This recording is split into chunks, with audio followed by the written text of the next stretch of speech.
converted na liters.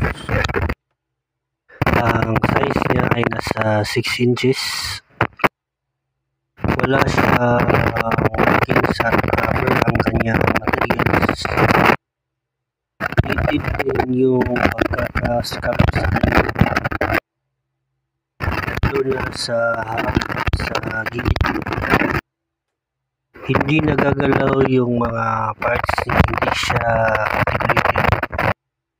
Yan naman yung sa likod niya, sa pakpak. Ang kanya, wala rin siyang markings. Saan lang din siya na figure at wala siyang stem.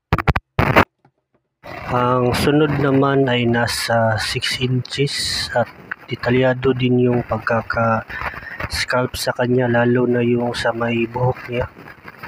Detailed din yung pagkaka-scalp pati yung sa damit niya. Wala siyang markings. Detalyado din yung sa gitna pati yung pagkakagawa sa mga kamay niya. Yan naman yung sa likod na part. Hindi siya articulated. Wala siyang mga parts na nagagalaw. Para lang siyang statue na rubber ang materials. Pero ayos na siya gawing pang display.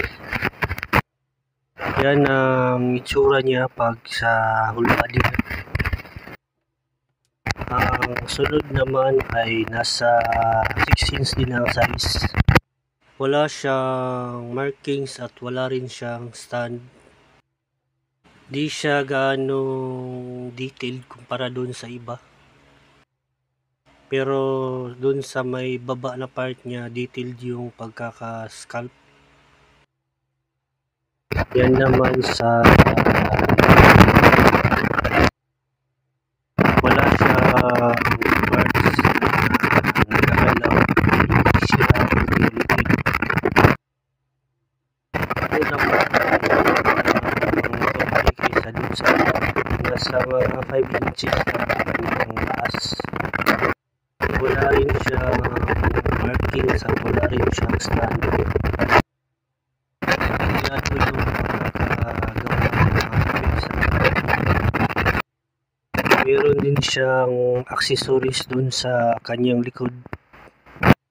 Wala rin siyang parts na nagagalaw. Hindi rin siya articulated. Lahat sila ay magandang gawing pang collection.